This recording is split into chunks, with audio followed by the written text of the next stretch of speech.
Bienvenue sur T'as tout senti, le podcast sur l'art de sentir. Vous l'avez deviné, T'as tout senti parle de parfum et aussi de saveur.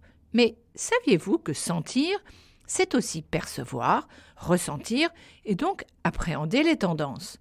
Au final, pour bien sentir, il faut se sentir bien. Mes invités seront donc tout naturellement des parfumeurs, des chefs d'entreprise, des chocolatiers, des chefs, et tous me parleront de leur parcours, de leur innovation, succès et échecs, tout en mettant l'accent sur la créativité et l'audace. Tout ceci au cours d'une conversation complice. Ce podcast est animé par Bettina Eckroyd, journaliste, experte parfum et saveur et créatrice du blog tatousenti.com. Bonjour à toutes et à tous, j'ai enfin retrouvé ma voix. Alors, pour clôturer la saison de T'as tout senti podcast, je tenais à vous parler du Festival international des épices, organisé par Terre Exotique, qui a pris place en mai dernier. Les interviews ont été faites en live sur place, d'où peut-être les bruits, c'est du direct, ou presque, donc ce n'est pas aussi parfait qu'en studio. Alors, suivez-moi, nous partons pour Rochecorbon, la capitale des épices, le temps d'un week-end. Direction Tours, puis à l'entrée du village, d'un côté de la route, face à la Loire, les stands sont rassemblés, et de l'autre, une élégante bâtisse du 19e, le QG de Terre Exotique, d'où émane un parfum unique, un parfum constitué, bien évidemment, de toutes les épices. Il pleut, mais la pluie ne fait nullement peur à une Anglaise et surtout à l'Anglaise que je suis. Je suis tellement heureuse d'être là et de découvrir Terre Exotique dans son environnement. D'ailleurs, je les avais croisés il y a presque 20 ans à un salon parisien. Alors, maintenant, écoutons Erwan de Queiroz, le fondateur de cette marque Terre Exotique, et 4 producteurs de poivre, tout spécialement venus du Congo, du Bénin, du Cambodge et de Tasmanie, à qui j'ai tendu mon micro. Bonjour Erwan. Alors, on est au Festival du Poivre, 2e année. Racontez-nous, mais par rapport à la première année, quelles sont les différences voilà, déjà. Bon, c'est la deuxième édition, le Festival international des poivres. En fait, c'est le même format. Il y a des producteurs qui sont ici, de 12 pays différents. Il y a des démonstrations culinaires avec des chefs de la région et d'ailleurs. Est-ce que dans les chefs de cette année, il y a des nouveaux ? Oui, bien sûr. Il y a quasiment tout le monde est quasiment nouveau. D'accord. Vous avez Benoît Sanchez, le champion de France des hamburgers. Vous avez Christophe Hay, qui est un grand chef de la région Centre, 2 étoiles, qui installe son nouveau restaurant gastronomique à Blois. Enfin voilà, et puis vous avez aussi une cuisinière éthiopienne, Oui. qui va se glisser entre ces conférences pour expliquer, nous parler de la cuisine éthiopienne. Oui. Voilà. Vous l'avez rencontrée comment ? Elle est restauratrice à Tours. D'accord. Elle a un restaurant. Voilà. Donc c'est pas en Éthiopie que vous l'avez rencontrée ? Non, elle non. Non. Mais voilà, moi je suis allé plusieurs fois en Éthiopie. C'est un pays évidemment que j'adore, qui est magnifique à tous les égards. Et du coup, j'adore aller dans ce restaurant éthiopien qui n'est pas courant à Tours. D'accord. Parmi les conférences, est-ce qu'il y a des conférences, par exemple, demain qui seraient à mettre en avant Oui, est-ce qu'il y a des thèmes aussi que cette année vous allez aborder ? Alors, le thème, c'est le poivre sous toutes ses formes et sous toutes ses facettes. Donc, c'est-à-dire que vous avez, à travers le poivre, on peut développer l'aspect botanique. Donc, il y a un botaniste qui nous parle de ça. Quel est son nom ? Il y a l'histoire. Le nom du botaniste. Racontez-nous sur... Le festival, c'est un festival de partage populaire, ouvert à tous et aussi très collaboratif. C'est-à-dire qu'il y a toute l'entreprise Terre Exotique qui est mobilisée pour porter cette manifestation. Donc il y a il y a des personnes qui s'occupent plus de la restauration, d'autres plus des rencontres culinaires, d'autres plus des conférences, etc. C'est combien de personnes aujourd'hui, Terre On est Exotique? une quarantaine de collaborateurs. Pour finir, j'aimerais surtout que vous nous parliez justement du projet EOL et de... Je vais écorcher. La toux Voilà. cabanée. Voilà. Alors, racontez-nous les deux. Le programme EOL, c'est un programme que l'on a démarré il y a 2 ans, qui est donc l'objectif, c'est de développer le transport d'épices à la voile. Et donc pour ça, on a fait l'acquisition d'un bateau qui est un IMOCA, c'est des bateaux particuliers, c'est des bateaux du Vendée Globe. D'accord. Donc ce sont des bateaux de course rapides, grands, et qui nous permettent d'aller vite et loin. Bien sûr, c'est une démarche assez symbolique, oui. Puisqu'on peut charger entre 2 et 3 tonnes d'épices à chaque fois. Mais bon, ça m'intéresse beaucoup de développer cette démarche. Et une des prochaines missions, on a fait 7 missions oui. Jusqu'à maintenant, et une des prochaines Cette mission entre quel pays à peu près? Crète, oui. pour les herbes sauvages de Crète. Nous sommes allés à Tunis, en Tunisie pour l'eau de fleur d'oranger. Nous sommes allés au Brésil, Salvador de Bahia pour oui. du poivre. Et puis nous avons aussi un petit peu sillonné les ports bretons pour se présenter aux marins internationaux. Voilà. Et donc, prochaine mission, on va repartir au Brésil et aux Antilles pour rapporter du poivre. Et là, on va débarquer les épices à Saint-Nazaire, au port de Saint-Nazaire, et on souhaite faire un transbordement et charger une toux cabanée, donc une toux sablière, qui est un bateau de Loire à fond plat. Et donc et remonter ainsi de Saint-Nazaire jusqu'à Rochecorbon, jusqu'à Tours et Rochecorbon. Et donc ça ferait une jonction symbolique intégralement en voilier entre notamment le Brésil et les Antilles jusqu'à Tours en bateau. D'accord. Alors pour conclure, je ne vais pas vous demander quel est votre poivre préféré, parce que ça, petite idée, mais dans quelle recette l'aimez-vous? Bon, le poivre s'utilise d'une façon extrêmement courante. Est-ce que vous connaissez quelqu'un qui n'a pas de poivre sur sa table? Franchement, donc en fait, c'est une bonne question, mais d'un autre côté, la réponse va vous paraître idiote, mais enfin, le poivre se met vraiment partout. Bon, après, évidemment, moi, je ne prends pas un œuf à la coque si je ne mets pas de poivre dedans, par exemple. Donc, et puis, surtout, ce qui est très intéressant, c'est d'utiliser du poivre dans les desserts. Et donc, vous pouvez avoir une salade de fruits de saison. En ce moment, c'est les fraises. Avec quel poivre? Et vous mettez la bête mûre du Népal, par exemple, oui. Ou le poivre Votsi périphérie de Madagascar, qui se marie très bien avec le chocolat et tous les desserts chocolatés. D'accord. Mais merci beaucoup. Merci. Maintenant, nous allons à la rencontre de la belle histoire du père Lucien Fabre, père spiritain suisse et fondateur des écoles Aura, et notamment au Congo, pour la récolte du poivre sauvage de l'Ikwala en forêt. Donc, bonjour Père Lucien Fabre. Pouvez-vous nous raconter votre histoire du poivre donc, au Congo? Comment ça a démarré? Voilà, l'histoire du poivre au Congo, le poivre de la Likwala, en fait, oui. Qui n'avait pas ce nom-là il y a quelques années encore. Oui. Donc, a commencé, il s'est inscrit dans un projet éducatif. D'accord.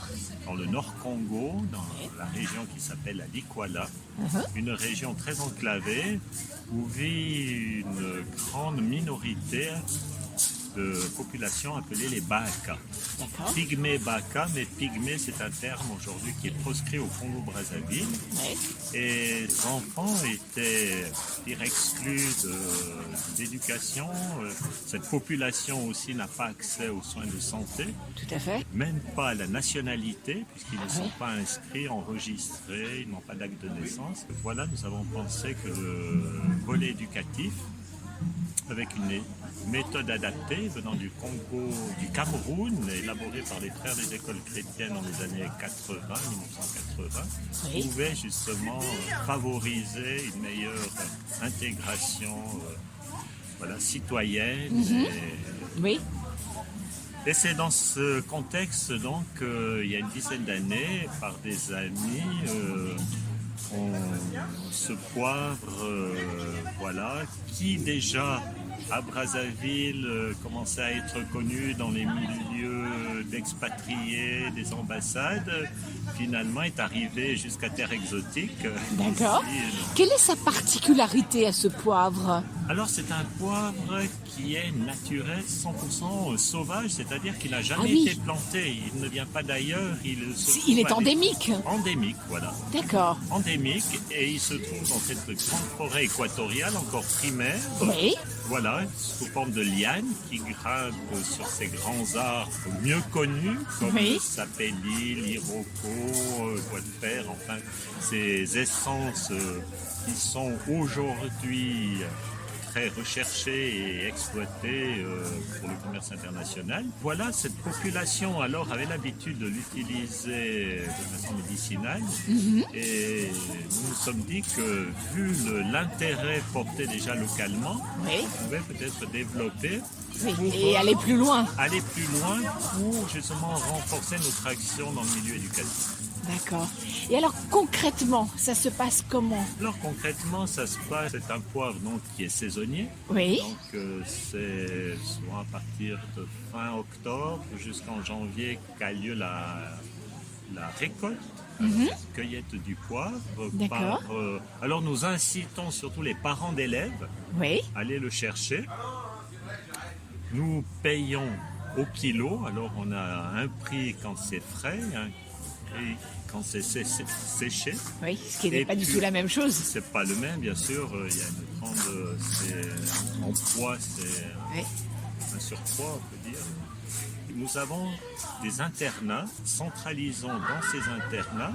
Et dans ces internats, il y a la reprise, disons, du conditionnement.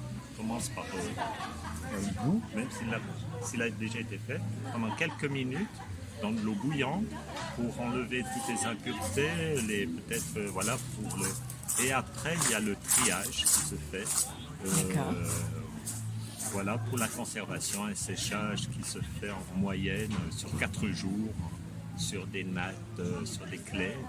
D'accord. Voilà, avant et cet enseignement, il est donné à des enfants qui ont... C'est-à-dire vous les intéressez, vous les éveillez à partir de quel âge? Alors, à partir de 5 ans. D'accord. À partir de 5 ans, il faut savoir, comme certains n'ont jamais été à l'école, ils arrivent pour la première fois à 15 ans à l'école. Et c'est une méthode d'ailleurs qui a un nom, c'est la méthode Aura. C'est-à-dire observer, réfléchir, agir. Et qui part du connu de l'enfant, c'est-à-dire au lieu de l'emmener dans un monde qu'il ne connaît pas, où on parle d'avion, de train qu'il n'a jamais vu, cet enfant verra sur son livre son habitat, sa hutte. C'est une hutte, voilà, et ça va valoriser justement son milieu. Alors qu'avant, dans la région de la Likwala, la tendance est plutôt au mépris de cette population, voire à une forme, disons, de maltraitance, voire d'esclavage. D'accord, Qui sont utilisés pour les travaux champêtres, moyennant quelques bâtons de cigarettes ou un peu d'alcool. Et alors cette méthode, elle est aussi présente dans d'autres régions? Comment est-ce qu'elle est née? Elle est née d'abord au Congo ou où est-elle née? Elle est née à l'est du Cameroun.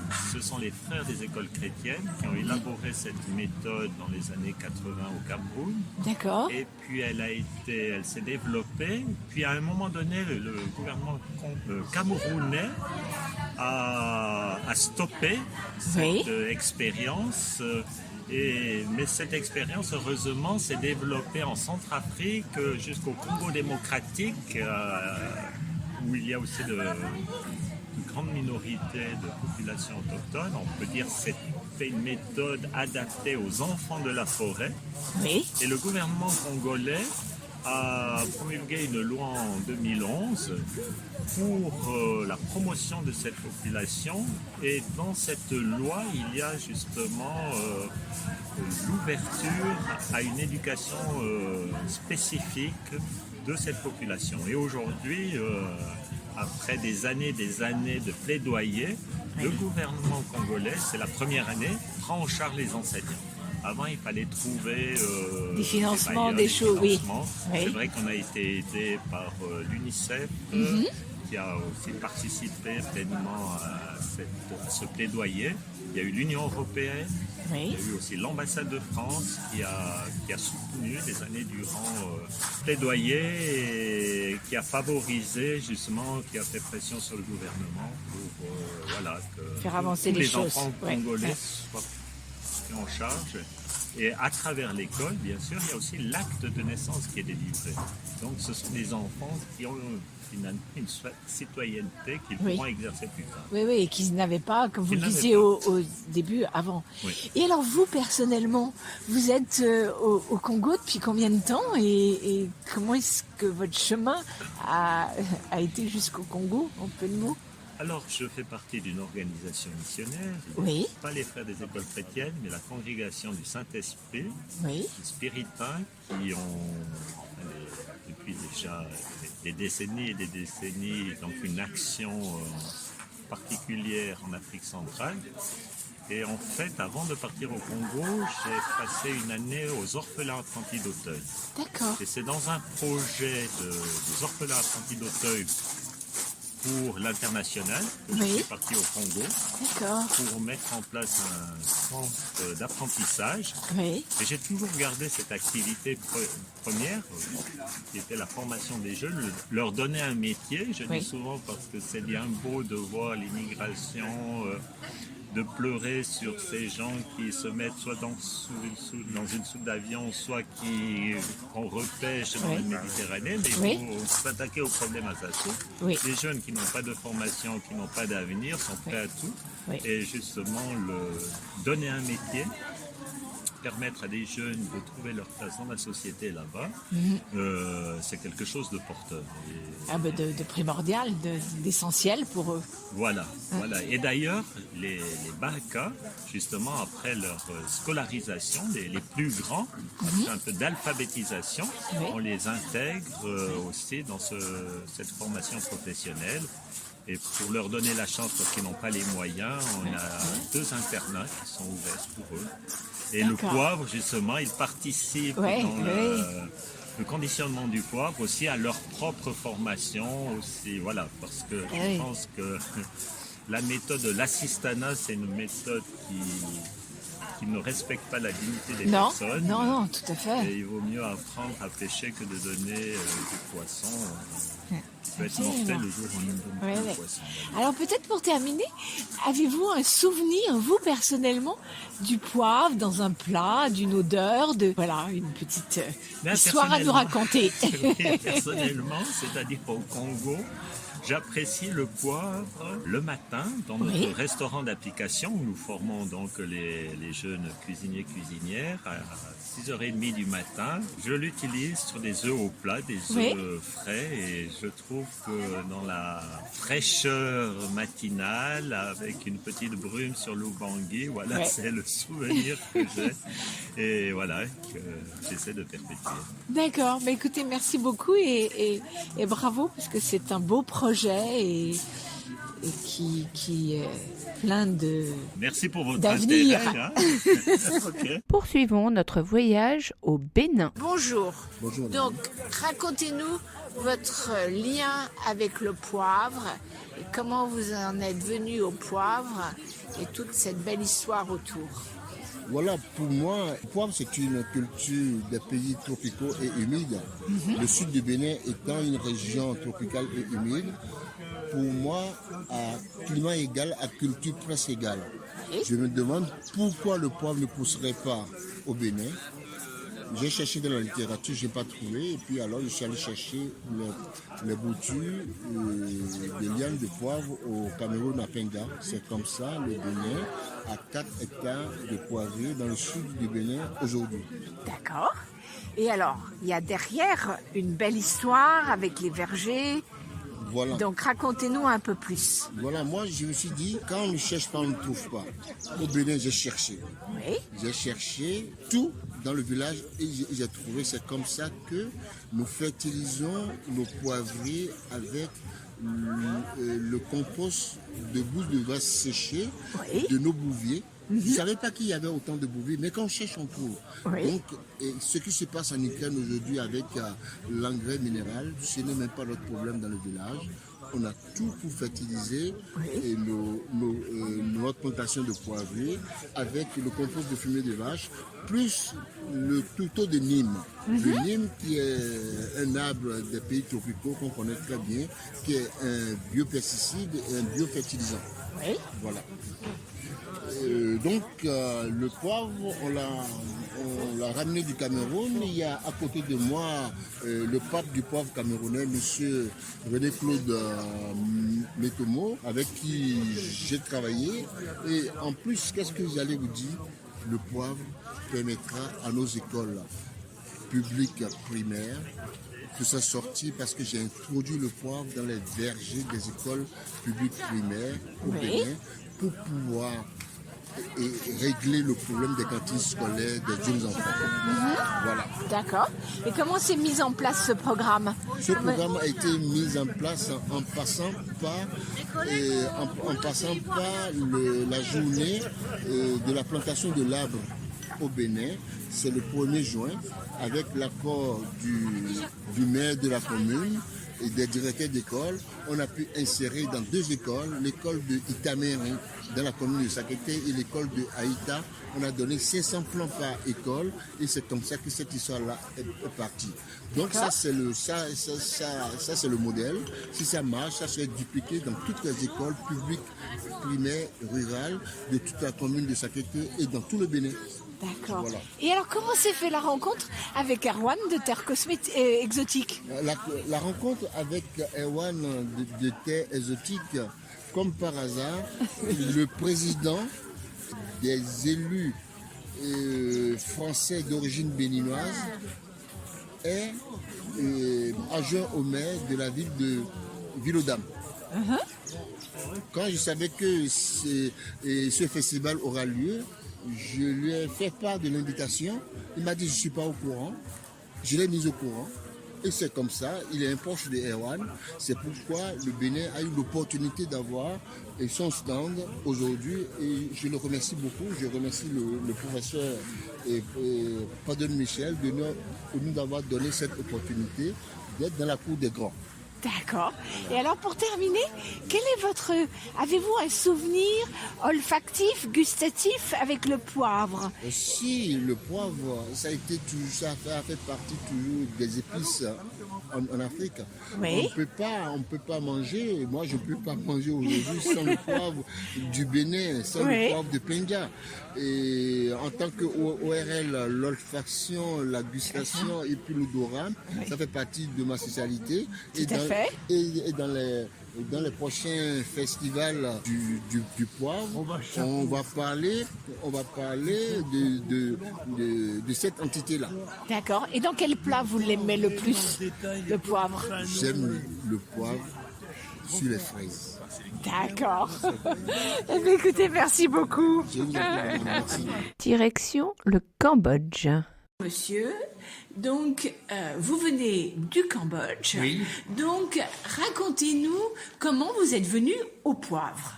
Comment je suis venu au poivre? Moi, je suis pharmacien de formation. Oui. Et donc, le poivre fait partie justement de la médecine traditionnelle. C'est un condiment, mais c'est aussi un condiment pour la santé, puisque le poivre a beaucoup d'effets aussi au niveau de la digestion, au niveau de l'élimination des toxines, voilà.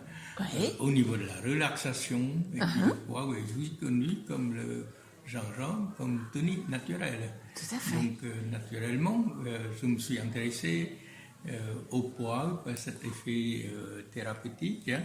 Mais en plus de ça, le poivre de Cambodge fait partie aussi de l'histoire du Cambodge, puisque quand les Français sont arrivés au Cambodge au 19e siècle, dans les années 1860, eh bien, les Français ont commencé d'abord par faire du poivre.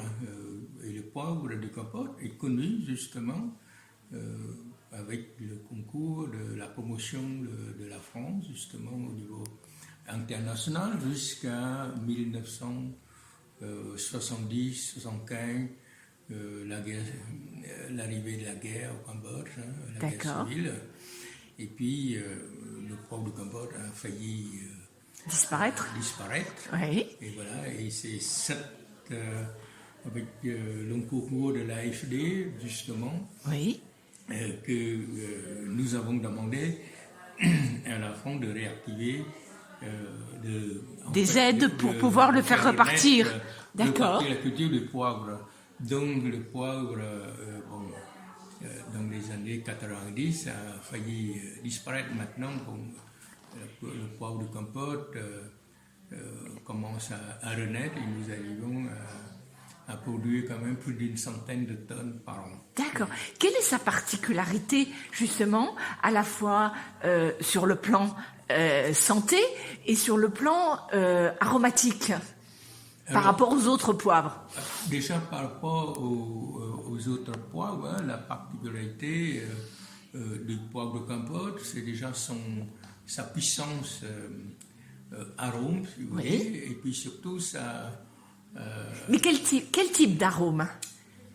C'est l'arôme c'est l'arôme poivré, si vous voulez, c'est le goût, le rondeur du goût poivré. D'accord. Qui commence doucement et qui dure longtemps, si vous voulez. Donc, et qui est assez puissant. C'est assez puissant, et c'est une puissance qui dure, si vous voulez. Ça, c'est cette caractéristique, et c'est pour cette raison que ce poivre a été réputé depuis longtemps, hein, puisque c'est le poivre préféré des gens de Chine, Gengis Khan, Kublai Khan, tout ça. Et alors, dans quel plat on l'utilisait? Et on l'utilise? Tout. Vous avez le blanc pour le poisson, le rouge pour la viande, pour le grillade, le noir, pour la salade, pour la soupe. Voilà. Le poivre a sa particularité, sa puissance, sa spécificité et son identité. D'accord. Et vous, est-ce que vous vous souvenez de la première fois où vous avez goûté ce poivre et quel âge aviez-vous? Le poivre? Oui. Je ne me souviens pas, mais j'ai commencé peut-être... vous savez, l'enfant commence d'abord par le goût sucré-salé. Hein? Tout à fait. Voilà. C'est pour ça que à quel âge au Cambodge on commence à donner du poivre aux enfants ou à... Pas traditionnellement, la différence de la Thaïlande, nous ne attachons pas particulièrement, si vous voulez, pour le goût piquant. Donc tout à fait. Le goût piquant commence quand vous commencez avec l'âge, donc c'est à partir de 10 ans que l'enfant commence à diversifier un petit peu vers le goût plus extrême, comme le goût piquant ou le goût amer, tout ça, si vous voulez. D'accord. Et vous, personnellement, vous le préférez dans quel plat et comment vous aimez le déguster? Moi, j'utilise dans tous les plats, la soupe, en passant par la salade, la soupe, le grillage, je mets tout le temps le poivre. D'accord. Parce que ça, comment dirais-je, ça stimule le goût, si vous voulez. Oui. Ça stimule et ça ne dénature pas le goût naturel du plat, contrairement. Oui. Je préfère plus le poivre que le piment. Le piment, vous avez le goût assez dominant, oui. Qui souvent domine un peu le goût du plat. Alors que le poivre se marie très bien et s'accompagne bien avec le goût du plat sans le dénaturer. D'accord. C'est plus un rehausseur de goût, oui. Voilà, qu'un stimulant de goût. Oui. D'accord. Et aujourd'hui, au Cambodge, tout le monde met dans sa cuisine du poivre. Est-ce que, même s'il a été traditionnellement dans le pays, est-ce qu'avec les évolutions, il y a des hausses ou il y a des baisses de production Au niveau de la consommation locale, oui. il n'y a pas de hausse ou de baisse. Oui, hein, c'est une utilisation traditionnelle, mais le Cambodge produit beaucoup de poivre, si vous voulez. Donc nous, doit exporter facilement entre 50 000 à 100 000 tonnes. Mais essentiellement vers les pays voisins, le Vietnam, Oui. qui fait gonfler La production, la consommation. pas la consommation, mais la quantité. Ouais. La quantité commercialisée par le Vietnam, qui est devenu officiellement, à tort ou à raison, le premier producteur du poivre. D'accord. Et tous les poivres cambodgiens sont vendus presque exclusivement au Vietnam. D'accord. En Et export. alors, comment s'est faite votre rencontre avec Erwan et avec Terre Exotique?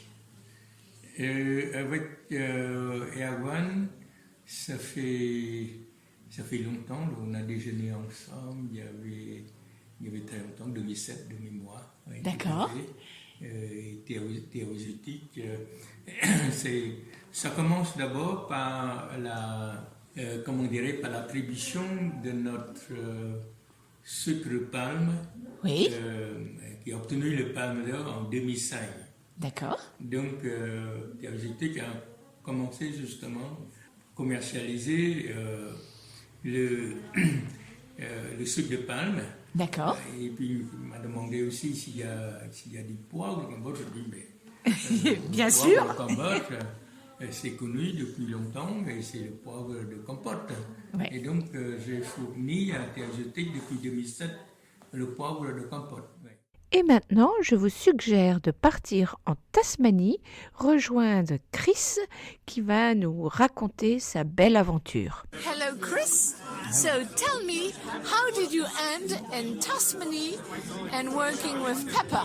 Tell me all about it. I landed in Tasmania because my parents took me there. I had very little choice.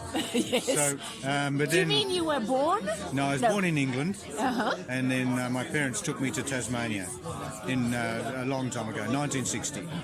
And then to be interested in pepper, I was working in a university Yes.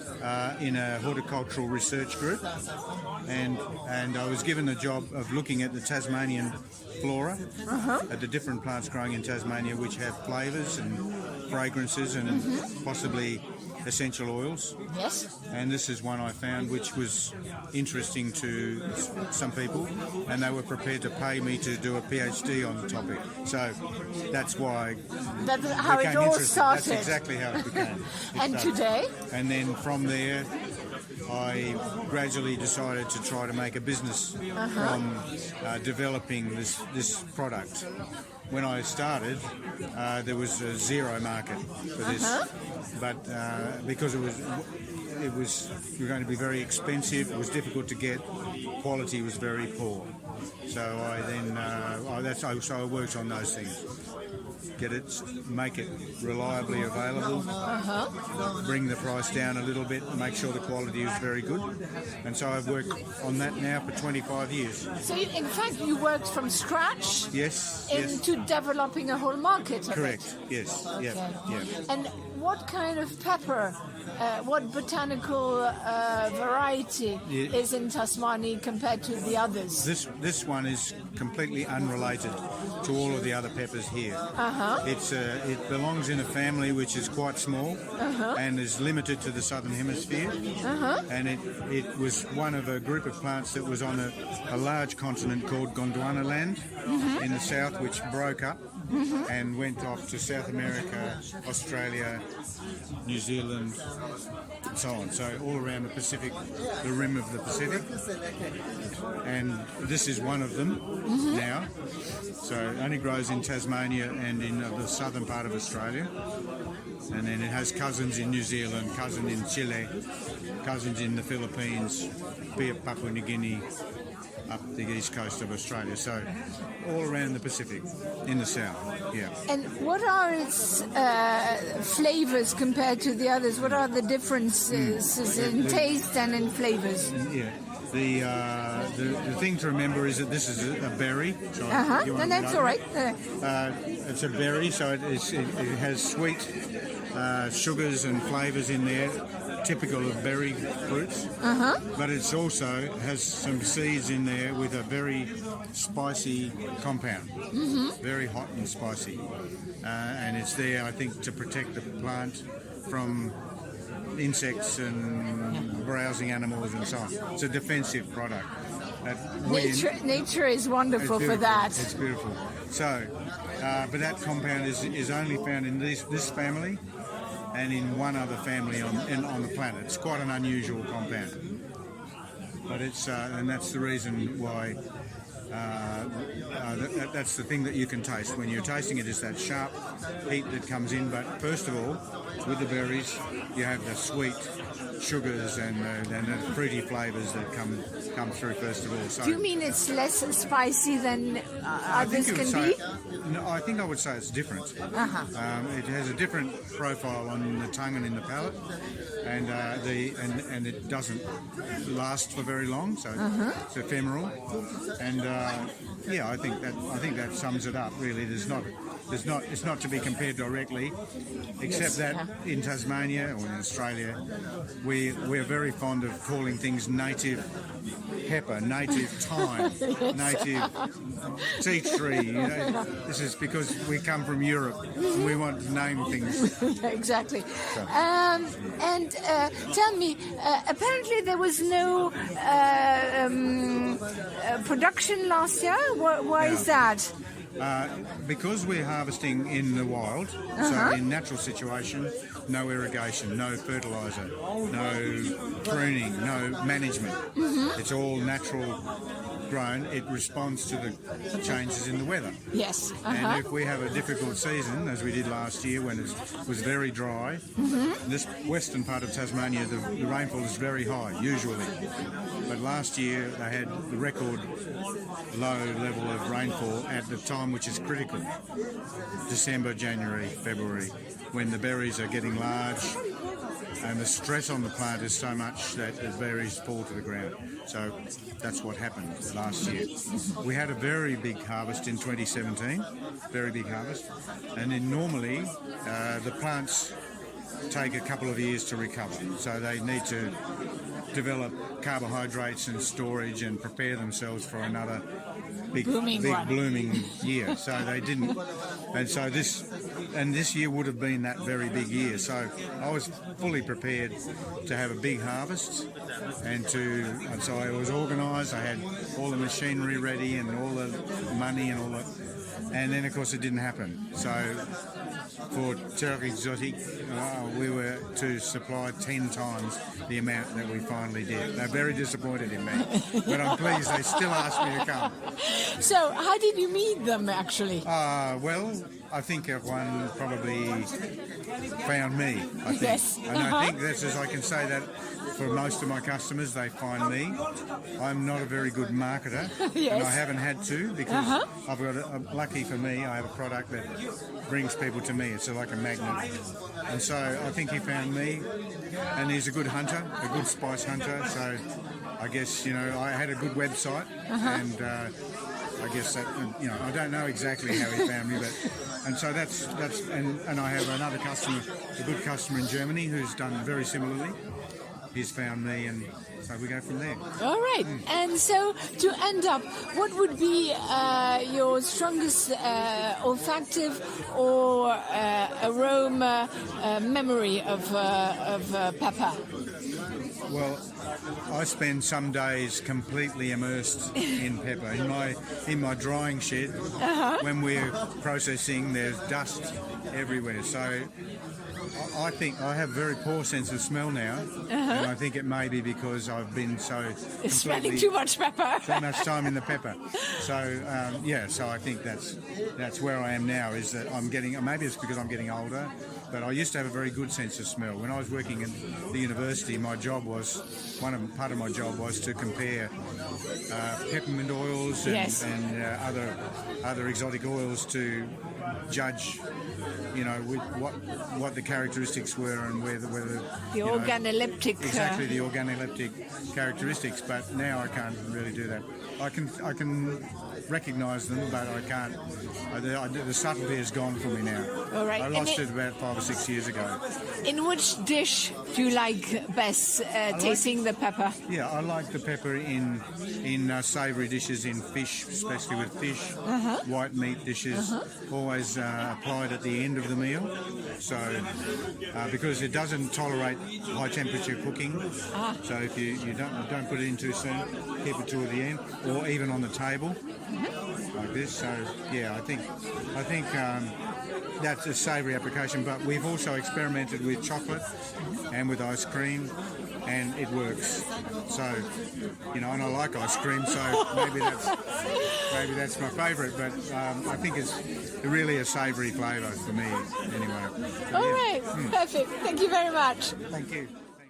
Merci à Erwan de Terre Exotique et à tous ses producteurs de poivre passionnés pour cet échange riche en saveurs. Si vous avez aimé cette conversation, partagez-la. Puis, je vous recommande de vous abonner sur Apple Podcasts, Deezer ou Spotify ou encore Audiomine pour ne manquer aucun des épisodes de Tatou Senti. Ainsi, la saison 3 de Tatou Senti s'achève. La nouvelle saison commencera le 22 novembre. En attendant, sentez-vous bien!